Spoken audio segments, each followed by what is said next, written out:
नमस्कार, बहुत स्वागत है आपका अनादि टीवी पर और मैं हूं मनोज वर्मा आपके साथ। सत्ता का महासंग्राम देख रहे हैं आप, जहां चर्चा होगी राजनीतिक दलों के दांवपेच की, सत्ता के राजनीतिक संग्राम की, जनता के मुद्दों पर कितने खरे उतरे नेताजी और बात होगी उनके रिपोर्ट कार्ड की और समझेंगे विधानसभा सीट का भूत भविष्य वर्तमान चुनावी गणित।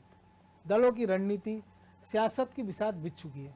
सत्ता के गलियारों में चुनावी शोर गूंजने लगा है, तो कौन होगा सरताज, किसका ढहेगा किला और किसकी बचेगी साख, किस दल पर जनता को भरोसा और 2023 में किसकी बनेगी सरकार, क्योंकि 2023 दिखाएगा 2024 की तस्वीर। सत्ता के महासंग्राम में हम विधायक जी का रिपोर्ट कार्ड आपके सामने रखेंगे, क्योंकि आपको सूबे के सभी विधायकों की परफॉर्मेंस और उनके क्षेत्र की जमीनी हकीकत के बारे में एक एक बात बताने जा रहे हैं। तो इसी कड़ी में सत्ता के महासंग्राम में आज बात हरदा विधानसभा सीट की।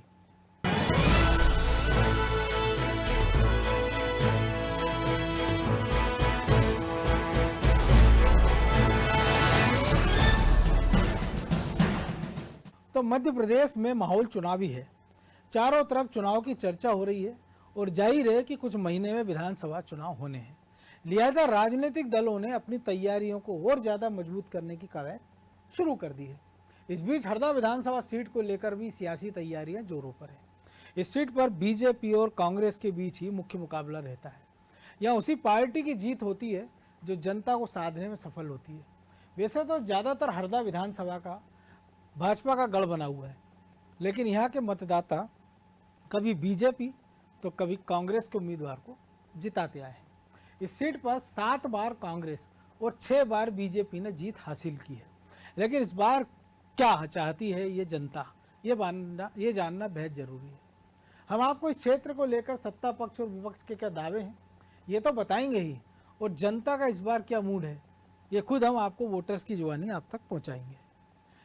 लेकिन इससे पहले हरदा विधानसभा क्षेत्र के मुद्दे क्या हैं और इस बार बीजेपी कांग्रेस से कौन दावेदार हो सकते हैं, यह वोटर्स की संख्या कितनी है और अब तक कौन सी पार्टी कितनी बार इस सीट पर कब्जा जमा चुकी है, पहले इन समीकरणों को समझ लेते हैं। हरदा विधानसभा सीट पर इस बार चुनावी जंग जोरदार होगी। यूं तो हरदा विधानसभा सीट को बीजेपी पार्टी के प्रभाव वाली सीट माना जाता रहा। इस सीट पर शिवराज सरकार में मंत्री कमल पटेल करीब 25 साल से जीतते आ रहे हैं। इसके बाद भी यहाँ के मतदाता अपने जनमत से राजनीतिक पार्टियों को चौंकाते रहे हैं। 2013 के विधानसभा चुनाव में बड़ा उलटफेर हुआ था, जब पुलिस की नौकरी छोड़कर राजनीति में आए कांग्रेस नेता डॉक्टर रामकिशोर दोगने ने बीजेपी नेता कमल पटेल को चित कर दिया था। हालांकि 2018 में कमल पटेल फिर इस सीट पर वापस लौटने में कामयाब रहे। पिछले 2 चुनावों में हार जीत का निर्णय सिर्फ 3% वोट नहीं किया है और वो इस बार भी कमल पटेल चाहेंगे कि क्यों ना इस बार भी इस सीट पर कब्जा किया जाए। लेकिन हरदा की जनता क्या चाहती है ये तो समय ही बताएगा, क्योंकि जनता कहीं खुश है तो कहीं नाखुश भी नजर आ रही है। हालांकि शिवराज सरकार की योजनाओं से जरूर लोगों के चेहरे पर मुस्कान देखी जा सकती है। वहीं दूसरी तरफ कांग्रेस अपनी 5 गारंटियों के साथ जनता के बीच जाकर जोर शोर से प्रचार कर रही है। खैर, इस बार जनता का मूड क्या है, नेताओं के क्या दावे हैं, ये जानने से पहले समझ लेते हैं हरदा विधानसभा सीट का पूरा समीकरण। सबसे पहले जानते हैं कि पिछले 3 चुनाव में इस सीट पर किसका दबदबा रहा। 2008 में बीजेपी से कमल पटेल जीते थे। उन्होंने कांग्रेस के हेमंत तले को 8,863 वोटों से हराया था। 2013 में कांग्रेस के डॉक्टर रामकिशोर दोगने जीते। उन्होंने कमल पटेल को 4,651 वोटों से हराया। 2018 में कमल पटेल ने चुनाव जीतकर वापसी की। उन्होंने डॉक्टर रामकिशोर दोगने को 6,667 वोटों से हराया। तो ये तो तय है कि क्षेत्र की जनता बार बार कमल पटेल को ही पसंद कर रही है, लेकिन ऐसे में ये जानना जरूरी हो जाता है कि यहाँ के असल मुद्दे क्या है जिनका सरोकार सीधे जनता से है। तो चलिए एक नजर डालते हैं क्षेत्र के प्रमुख मुद्दों पर। ओवरब्रिज बनाने का वादा, रोजगार का मुद्दा अहम, मेडिकल कॉलेज, सड़क और ट्रैफिक, एग्रीकल्चर कॉलेज, स्वास्थ्य सेवाएं, और हॉस्पिटल में डॉक्टरों की कमी। ये है इस क्षेत्र के प्रमुख मुद्दे जिनके दम पर इस बार क्षेत्र में आर पार की लड़ाई देखने को मिलेगी। मगर इस बार यहाँ पर टिकट वितरण में बीजेपी को आसानी हो सकती है, लेकिन कांग्रेस में ये इतना आसान नहीं रहने वाला, क्योंकि कांग्रेस में से इस क्षेत्र से कई लोग दावेदारी कर रहे हैं। पहले दावेदार है रामकिशोर दोगने, जो 2013 में जीते थे। दूसरे दावेदार है लक्ष्मी नारायण पवार, जिनका काफी बोलबाला है। वही बीजेपी की बात करें तो बीजेपी में फिर से वही नाम सामने निकलकर आ रहे हैं। बीजेपी से एक बार फिर कमल पटेल को ही मैदान में उतारेंगे। हरदा विधानसभा क्षेत्र में अगर मतदाताओं की संख्या की बात करें तो यहाँ पर कुल मतदाता 2,28,895 हैं, जिनमें पुरुष मतदाताओं की संख्या 1,18,960 है एवं महिला मतदाताओं की संख्या 1,09,933 है। वहीं अन्य मतदाता 2 हैं।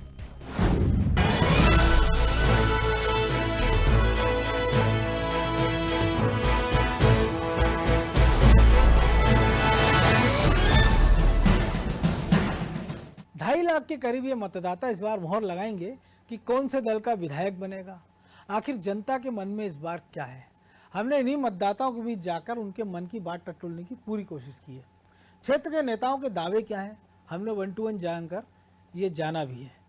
तो चलिए जनता का क्या कहना है और राजनीतिक दलों के क्या है दावे, जनता के मुद्दे और नेताओं की घोषणाओं पर डालते हैं एक नज़र।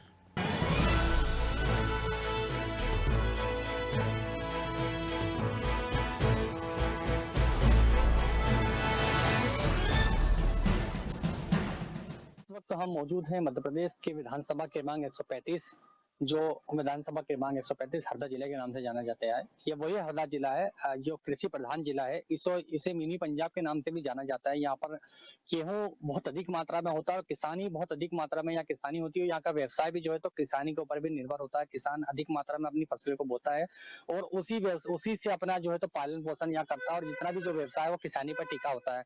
यहाँ पे लगभग पिछले 30 सालों की अगर हम बात करें तो पिछले 30 सालों से लगातार यहाँ पे कांग्रेस का कब्जा रहा है। परंतु 1993 में पहली बार यहाँ से भाजपा से कमल पटेल ने चुनाव लड़ा और चुनाव लड़ने के बाद यहाँ पे जीत दर्ज की और भाजपा का यहाँ कब्जा दिलाया और लगातार 20 वर्षों तक यहाँ भाजपा का कब्जा कायम रहा। 2013 में इंदौर से आए डॉक्टर रामकिशोर दोगने ने यहाँ कांग्रेस से चुनाव लड़ा और 2013 में यहाँ पर कांग्रेस को वापस अपनी जीत दिलाई। परंतु जब 2018 के विधानसभा चुनाव हुए तो 2018 के विधानसभा चुनाव में यहाँ पर कांग्रेस को हार का सामना करना पड़ा और दोबारा फिर मध्य प्रदेश कृषि मंत्री कमल पटेल यहाँ से चुनाव जीते और मध्य प्रदेश में चुन के वो यहाँ पर गए और यहाँ विधानसभा में अपने जो विधानसभा को बचाने में वो कामयाब रहे। अगर हम बात करें किसानों की उन्नति की, किसानों की आय दोगुनी की, तो लगातार जो है तो वो प्रयास करते रहे। अभी हाल ही में देखिए कि मध्य प्रदेश का हरदा जिले की मंडी में जो है तो सफेद चना न्याय पर नहीं खरीदा जाता था, परंतु शिवराज सरकार ने और यहाँ पर आदेश करे हैं और मंडी में आदेश हुए हैं कि सफेद चना भी यहाँ पे खरीदा जाए, जिससे किसानों की जो बाहर अन्य जिलों में जाकर अपनी जो उपज सफेद चने की जो उपज थी वो बेचते थे, उसमें आय भी ज्यादा लगती थी और समय भी ज्यादा लगता था, पेट्रोल डीजल का खर्चा होता था वो भी लगता था। और अब इस मंडी में चने की खरीदी चालू होने से किसानों को जो फायदा हुआ, समय भी बचेगा, पेट्रोल भी बचेगा और जो उसकी आय है उसको पर्याप्त उसको आय मिलेगी।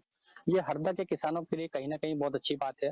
हरदा जिले के कृषि मंत्री के सांसद प्रभारी मंत्री तुलसीराम सिलावट भी हैं, जो जल संसाधन मंत्री है, उन्होंने भी लगातार प्रयास किए कि हरदा जिले को पूर्णतः सिंचित किया जाए। लाखों हेक्टेयर में किसान यहाँ से 3 बोनी कर रहा है गेहूं, चना और मूंग। और अगर हम बात करें सिंचाई की तो हरदा के खिड़किया क्षेत्र में भी नहर का पानी पहुंच रहा है और किसान लाभ ले रहा है और किसानों की आय यहाँ दुगनी हो रही है। ये दावे लगातार भाजपा यहाँ पर करती रही है। जनता ही सरकार चुनती है।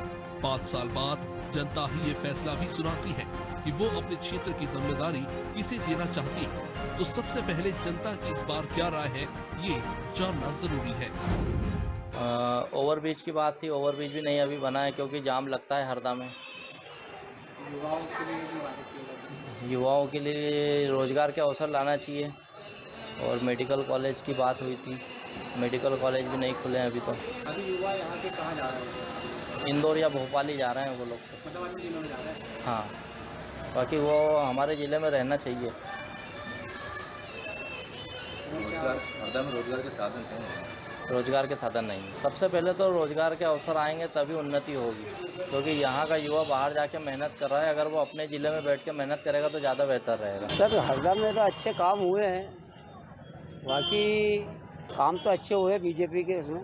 क्या आपको ये ट्रैफिक व्यवस्था है, ट्रैफिक व्यवस्था में सर यही है कि ट्रैफिक वाले पुलिस वाले अपनी व्यवस्था करते हैं और पब्लिक अपने उससे चलती है। ट्रैफिक वाले फुल व्यवस्था करते हैं। ठीक है, अच्छा काम चल रहा है रोड सड़क का तो बढ़िया। मतलब काम से संतुष्ट है? हाँ बढ़िया, अच्छा काम। आप क्या गाड़ी चलाते हैं? हाँ, लोडिंग पिकअप है अपने पास। पेट्रोल के दाम वगैरह बढ़े तो संतुष्ट है? हाँ, वो तो खैर महंगाई के साथ पेट्रोल के दाम भी बढ़ गए तो कोई बहुत ज़्यादा अत्याचार नहीं हुआ वैसे देखा जाए तो। आपको आपकी आय बढ़ी, आपको लगता है कि आपकी आय? हाँ, आय तो बड़ी है मगर धंधे रोजगार में थोड़ा सा। वैसे हमारे यहाँ कॉलेज की, शासकीय कॉलेज की कोई व्यवस्था नहीं है। गर्ल्स को दूर जाना पड़ता है, 30 किलोमीटर दूर जाना पड़ता है, डेली अप डाउन करना पड़ता है और उनको बहुत समस्या होती है वैसे। और उसके बाद ओवरब्रिज की प्रॉब्लम है, वहाँ पर बहुत दिक्कत आती है। उसके कारण भी ट्रैफिक पूरा रुक जाता है, पूरा प्रॉब्लम बहुत सारी होती है। रोजगार खुलने का तो कोई अभी चांस दिख नहीं रहा है, खुल रहे हैं कि नहीं खुल रहे हैं। हाँ, बहुत दिन से बोला जा रहा है कि कॉलेज भी बनेगी, बहुत दिन से सौगात दी जा रही है उसकी, लेकिन अभी कोई उसका ऐसा दिख नहीं रहा है कि कुछ बनेगी या नहीं बनेगी। सड़कों की हालत तो बहुत बदहाल है, बेकार है, मतलब कह सकते हैं। हाँ, कह सकते हैं, तो उतना पूरी तरह से संतुष्ट नहीं है। कोई सुविधा अच्छी नहीं है, जैसा है पहले वैसे ही है अभी तक। बढ़ा ना सर, क्यों नहीं बढ़ा? बहुत ज़्यादा फर्क पड़ा हमको। क्या फर्क पड़ा? गरीब इंसान इतना, डीजल का महंगाई, इतना पैसे कौन देगा? भाड़े में बढ़ोतरी नहीं है, काम धंधा चल नहीं रहा है, डीजल का महंगाई ज़्यादा होते जा रही है हर समय। आय तो बढ़ी है पर उतनी आय नहीं बढ़ी है जितने हम सोच पा रहे हैं। तो सुना आपने, जनता इस बार क्या चाहती है। ये वही जनता है जो किसी भी पार्टी को अर्श से फर्श तक और फर्श से अर्श तक पहुंचाने में अहम रोल अदा करती है। चलिए, ये तो हो गई जनता की बात, लेकिन अब इस क्षेत्र के नेताओं का क्या कहना है और कैसे वो एक दूसरे पर आरोप लगा रहे हैं, ये भी सुन लेते हैं। मंत्री बने हुए विधायक आप हो, मंत्री हो, आपने क्या काम कर दिया बताएं। ओवरब्रिज बनाया क्या हरदा का? आपने सेंट्रल स्कूल बनवाया क्या? आपने मॉडल कॉलेज बनवाया क्या? आपने खिड़किया में कॉलेज खुलवाया क्या? खिड़किया का ओवरब्रिज बनवाया क्या? भिरंगी का ओवरब्रिज बनवाया क्या? कौन सा काम किया? एक काम गिना दे कि आपने जनता के हित में काम किए हों। रूटीन के कामों को गिना कर वाहवाही लूट रहे हो। ये कोई ये वाहवाही लूटने का समय नहीं है। रूटीन के काम जो कर रहा हो उनको बताकर लोगों को प्रलोभित कर रहा हो, इसके अलावा कुछ नहीं है। आप नए काम कुछ भी नहीं किए।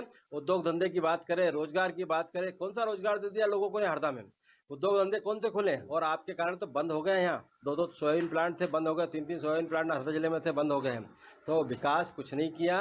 सिर्फ हरदा का विकास नहीं, विनाश हुआ है। आप इतने समय से मंत्री और विधायक हैं, तो अभी तक तो यहाँ पे कम से कम 25 उद्योग धंधे लग जाना चाहिए थे, जिसमें लोगों को रोजगार मिलता। देखो, कांग्रेस का तो काम है आरोप लगाने का। मैं आपसे ही पूछना चाहता हूं कि भारतीय जनता पार्टी की जब से मध्य प्रदेश के अंदर सरकार बनी है, उसके मुखिया शिवराज सिंह चौहान जी बने हैं, जब से चौमुखी विकास हो रहा है।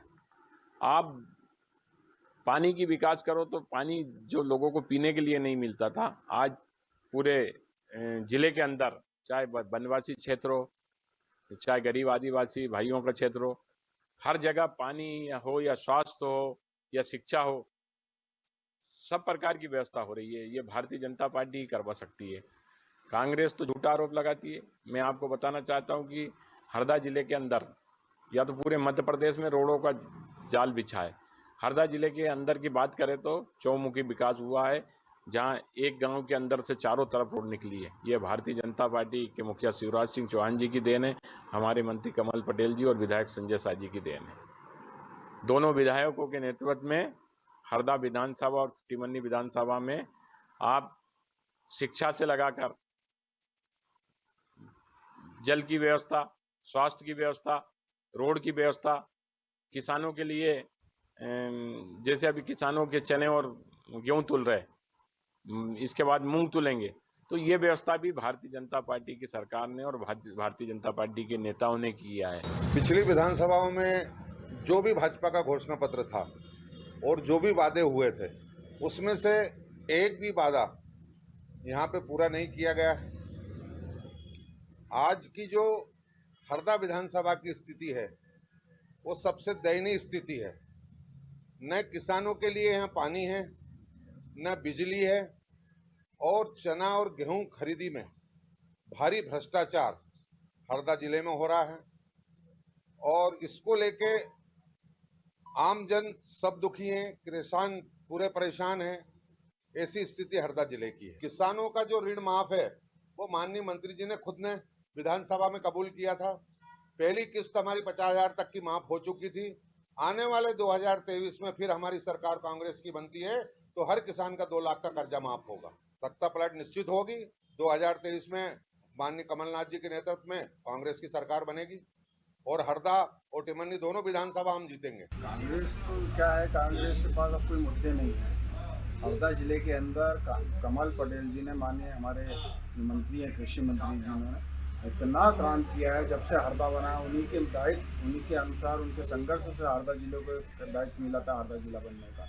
जब से इतना हरदा जिले के अंदर विकास, चारों ओर विकास हुआ है। गली गलियों में रोड नालियों का निर्माण हुआ है, नहरों का निर्माण हुआ है, बड़ी बड़ी नहर और स्टाफ डैम जो कमल पटेल जी की देन है, जो आज हम हरदा जिले के अंदर इतनी सहूलियत, और आज जो मूंग पैदा करने जा रहे हैं, हम मूंग पैदा करते हैं, जो 3 फसल ले रहे हैं, इतना पानी होने के नाते आज किसान इतना ऊपर उठ चुका है कि किसान के पास आज आय का बहुत लंबा साधन आय हुआ है और साधन है। तो यही भारतीय जनता पार्टी का करिश्मा है। भारतीय जनता पार्टी की नीति इतनी अच्छी है। हम जान रहे हैं, हमने जब देखा 2000 से जब हम जिला पंचायत सदस्य हम बने हैं, हमने भी जब से संघर्ष कर रहे हैं, हमने गाँव में यहाँ कुछ भी नहीं था, गांव के अंदर कोई विकास नहीं था, गांव के अंदर नालियाँ नहीं थी, गांव के अंदर सीमेंट कंक्रीट रोड ही थे। ये भारतीय जनता पार्टी ने जब से शासन जो किया है, और हमारे जब से शिवराज सिंह जी माननीय मुख्यमंत्री जो प्रदेश के हैं, जिन्होंने अनेक योजना चलाई और अनेक योजनाओं के साथ में हम लोगों ने ये काम किया गांव-गांव में जाकर, और गांव में पंचायतों में और मोहल्लों के अंदर। आज भी हमने विकास यात्राएं भी निकाली। विकास यात्रा में हमने इतने योजनाएं करवाई कि आज लोगों के जो आवेदन आते हैं, जो मंगलवार को जन सुनवाई होती है, अब उतने आवेदन अब नहीं आते। कुछ सुविधाएं जो हमारे खिड़किया क्षेत्र की है उन पर ध्यान नहीं दिया गया है।